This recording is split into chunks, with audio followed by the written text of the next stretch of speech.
tudo bem com vocês? Como que vocês estão? Como está aí a sua semana, o início de uma semana, né? Hoje eu trouxe vocês para um cenário diferente, essa paisagem, a natureza, para nós observarmos a grandeza desse Deus ao qual servimos.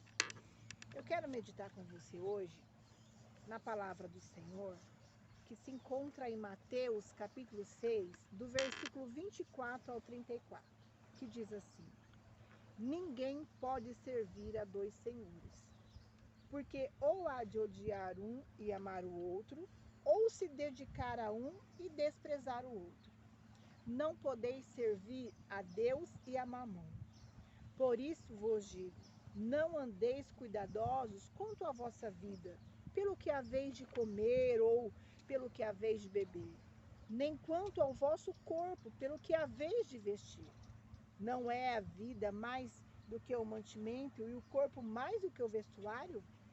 Olhai para as aves do céu, que nem semeiam nem cegam, nem ajuntam em celeiros, e o vosso Pai Celestial o alimenta.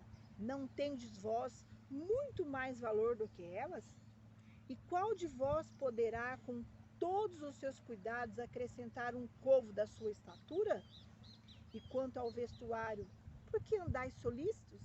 Olhai para os lírios do campo, como eles crescem, não trabalham e nem fiam. E eu vos digo que nem mesmo Salomão, em toda a sua glória, se vestiu como qualquer deles. Pois se Deus assim veste a erva do campo, que hoje existe e amanhã é lançada no forno, não vos vestirá muito mais a vós, homens de pouca fé? Não andeis, pois, inquietos, dizendo que comeremos, ou que beberemos, ou que vestiremos, porque todas as coisas o gentil procura. De certo, vosso Pai Celestial bem sabe que necessitais de todas essas coisas. Mas buscai primeiro o reino de Deus e a sua justiça, e todas essas coisas vos serão acrescentadas. Não vos inquieteis, pois, pelo dia de amanhã, porque o dia de amanhã cuidará de si mesmo. Basta cada dia o seu mal. Esse texto trata a respeito de ansiedade. Poucas coisas produzem tantas consequências negativas em nossa vida quanto a ansiedade. Constantemente percebemos irmãos ansiosos, preocupados, angustiados. Mas como você vai provar a vida de Deus, a vida plena e vitoriosa, se o seu coração constantemente é apertado pelo medo, pela ansiedade, pela preocupação e pela inquietação? Se vai dar certo, se vai ter dinheiro ou não. As mulheres, quando estão ansiosas, elas expressam isso falando muito. Falando de assunto, discutindo, pois elas pensam que vai ter paz. Já os homens se calam e ficam alguns mal-humorados. Os problemas acontecem porque tem alguém que está ansioso.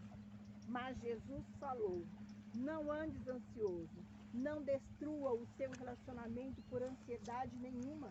Não permita que o seu casamento seja destruído. Não viva angustiado o tempo todo. Ansiedade é uma das fortalezas mais terríveis e precisa ser tratada de forma séria, com jejum, oração, uma busca em Deus. Há um livramento, há uma saída. Nós não temos que viver assim. Há uma vida plena, há uma provisão para os servos de Deus. Jesus já nos deu o princípio para vencermos a ansiedade. Nós vamos aprender hoje 6 princípios para vencer a ansiedade. O primeiro, vencendo a ansiedade quando percebemos a sua inutilidade. No versículo 27 diz, qual de vós, por ansioso que esteja, pode acrescentar um côvado de curso à sua vida? Em outras palavras, o Senhor está dizendo, o que vai mudar com a sua ansiedade? Ansiedade é algo problemático por 3 razões. Ela é improdutiva, irracional e nociva. A ansiedade nos torna infelizes e doentios. Em inglês, arco. A palavra usada para ansiedade era estrangular ou sufocar. É isso que a ansiedade faz. Ela estrangula, ela sufoca a nossa vida. Mas isso não é natural. A ansiedade gera uma quantidade enorme de enfermidades. Cerca de 70% são causadas e produzidas por emoções problemáticas, principalmente a ansiedade. A ansiedade gera outros problemas como hipertensão, pressão alta, taquicardia, dor no estômago, úlcera, má digestão, intestino desregulado, insônia, enxaqueca e uma coisa puxa a outra. E ao você analisar isso, você vê como tem muitas pessoas doentes. Mas o que o Senhor tem para você? Jesus disse: eu vim para que tenhamos vida, e vida em abundância. Portanto, qualquer coisa menos do que isso não é o que Deus tem para você. Existe alguém que cuida de você, Jesus. Segundo princípio, vencendo a ansiedade quando enxergamos o valor real das coisas. No versículo 25, diz assim: por isso vos digo, não andeis ansiosos pela nossa vida, quanto ao que haveis de comer, de beber, nem pelo vosso corpo, quanto haveis de vestir. Não é a vida mais do que o alimento e o corpo mais do que as vestes? Não andeis ansioso pela vossa vida. Isso é uma ordem de Cristo. O alimento não é mais do que a vida, e as roupas não valem mais que o corpo. Grande parte das vezes ficamos ansiosos por coisas que não têm valor eterno. Não se preocupe com aquilo que não é tão importante para você. Se não é a vida, se não é o corpo, não deve ser despertado um valor tão grande, a ponto de despertar a ansiedade. O Senhor deseja que vivamos um nível superior, um nível acima do terreno. Animais é quem vive em função de comer, de produzir, de beber, de morrer. Nós vivemos num nível superior. O Senhor nos chamou para um padrão transcendente. O Senhor quer que tenhamos a atitude correta. No verso 22, os olhos são a lâmpada do corpo. E Jesus está dizendo: tenha olhos para ver o valor das coisas. Enxergue ao invés do alimento, enxergue ao invés da roupa. A sua visão determina o que é prioridade para você. Portanto, coloque as coisas no devido valor. Ficamos ansiosos porque não temos de comer, ficamos ansiosos porque entramos numa competição estúpida de querer comer o que os outros comem, no lugar que eles comem, coisas secundárias e sem valor. Moda, por exemplo. Cada vez que você crescer em Deus, vai perceber que as coisas simples são muito mais importantes. Você vai perceber que não precisa seguir nenhum tipo de modismo que o mundo ensina. Com as propagandas, com a mídia, com a publicidade, cria nas pessoas um nível de ansiedade horrível. Enxugue a sua vida, simplifique. Pegue esse monte de opções que você tem e enxugue por 2 ou 3, e se puder por uma. Focalize a sua vida numa só coisa e simplifique. E o meu Deus, segundo a sua riqueza em glória, há de suprir em Cristo Jesus cada uma das vossas necessidades. Filipenses nos diz isso, no capítulo 4, no versículo 19. A diferença entre necessidades e desejo. Vamos pensar. Eu te dou uma folha em branco. E peço que coloque nessa folha tudo o que você precisa para uma vida digna. Escreva nessa folha tudo o que é necessidade. Em outra folha, você coloque tudo aquilo que você deseja para ter uma vida satisfatória. Qual das duas listas será maior? Evidentemente, a de desejo. Então pergunte: eu não poderia viver sem tal coisa? Sem o quê? Sem o meu carro, sem uma casa própria, sem uma roupa? Eu não conseguiria viver sem a minha família. Conseguiria sim. Seria uma vida diferente, difícil, mas você conseguiria. Se nós fizéssemos esse exercício e pegasse a nossa lista de desejo e transformá-la numa lista de necessidade, nós simplificaríamos muito a nossa vida e descobriríamos que muito da nossa ansiedade e falta de alegria, não faz sentido. Terceiro princípio, vencendo a ansiedade quando entendemos o valor que temos para Deus. No versículo 26 diz: observai as aves do céu, não semeiam, não colhem, nem ajuntam em celeiros, contudo o vosso Pai Celeste as sustenta. Porventura, não valei vós mais do que as aves? Você vale muito mais que os pássaros, que os pardais. Se ele cuida dos pardais, não costumamos ver ninguém dar comida a pardais. O que ele fará por você? Você é alguém que tem valor para Deus. Deus nos criou a sua imagem e semelhança. Somos os únicos seres nesse planeta parecidos com Deus. E mais, no Salmo 8, Deus diz que nos fez pouco menor do que Ele. Salmo 3, quando contempla os teus céus, obra dos teus dedos, e a lua e as estrelas que estabelece. Que é o homem que dele te lembres?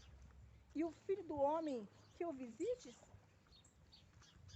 Fizeste, no entanto, por um pouco menor do que Deus, e da sua glória e de honra o coroaste. Não fique pensando que você tem que ter essa postura religiosa para agradar a Deus. Você agrada mais a Deus quando você fala: eu sou filho de Deus, eu sou filho do rei. Não é arrogante e verdadeiro.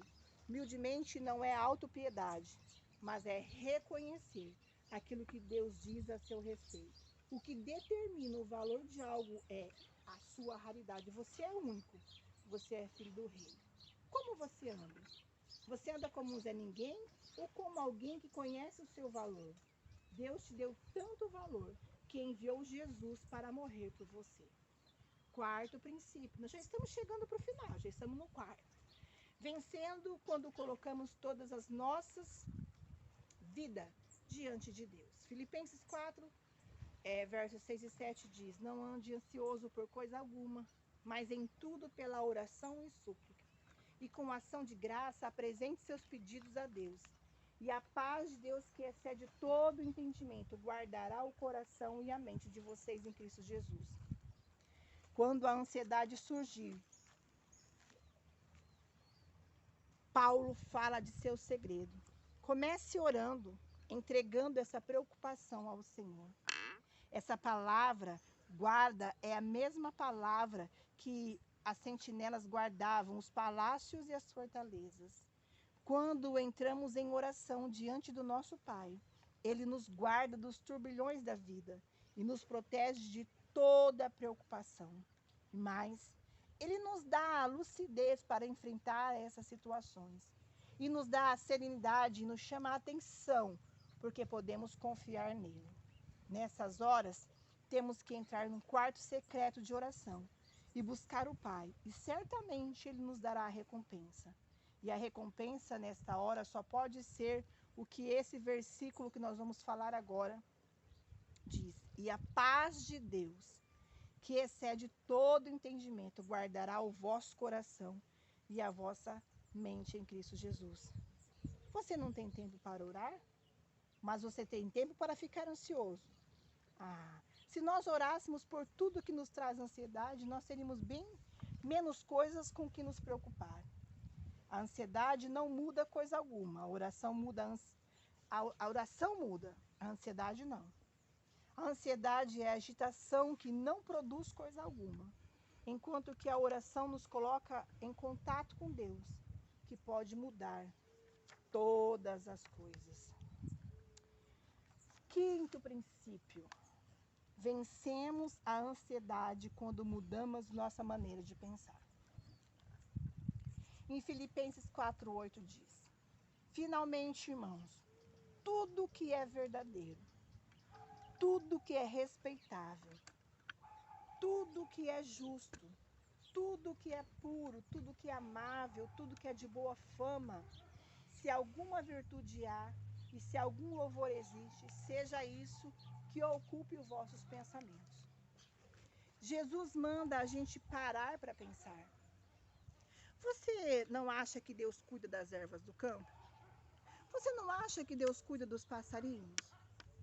Você não acha que Deus vai suprir as suas necessidades?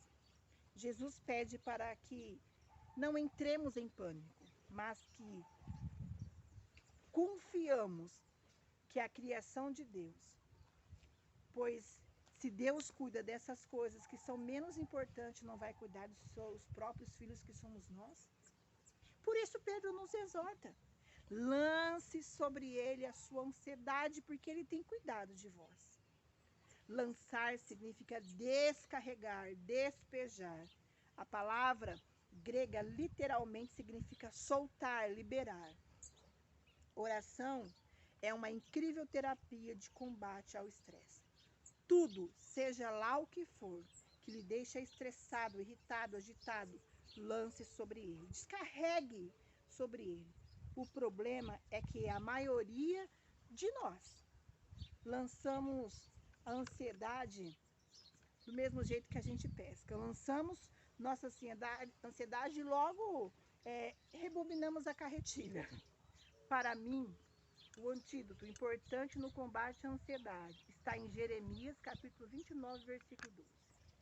Eu conheço os planos que tenho para você. Plano para o bem, não para o mal. Plano para lhe dar o futuro e uma esperança. Sexto princípio. Vencemos a ansiedade quando confiamos totalmente em Deus. O Senhor é o meu pastor, de nada terei falta. Se eu creio que Deus vai cuidar de mim, eu não vou ficar ansioso. Como que o fato de tornar Deus o nosso pastor serve de antídoto contra estresse? Você precisa saber que os pastores fazem.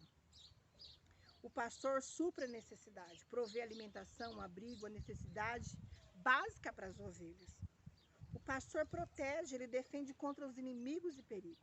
O pastor guia, ele mostra o caminho quando a ovelha está confusa, sem saber para onde ir. Mas o pastor também corrige. Qualquer dificuldade ou problema que parece, ele corrige. O fato extraordinário é o seguinte: Deus tem prometido fazer essas 4 coisas por você: suprir a sua necessidade de proteger, te guiar e te corrigir.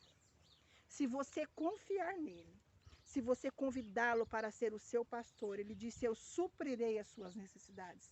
Eu protegerei você e dirigirei a sua vida. Eu farei a correção dos problemas na sua vida, se você me conceder a oportunidade de ser o seu pastor. Isaías 40, versículo 11 diz: como um pastor cuida do seu rebanho, assim diz o Senhor que cuidará do seu povo. Deus está dizendo: eu cuido de você, eu guio, eu protejo, eu corrijo. Eu vou lhe ajudar, se você me conceder a oportunidade de ser o seu pastor.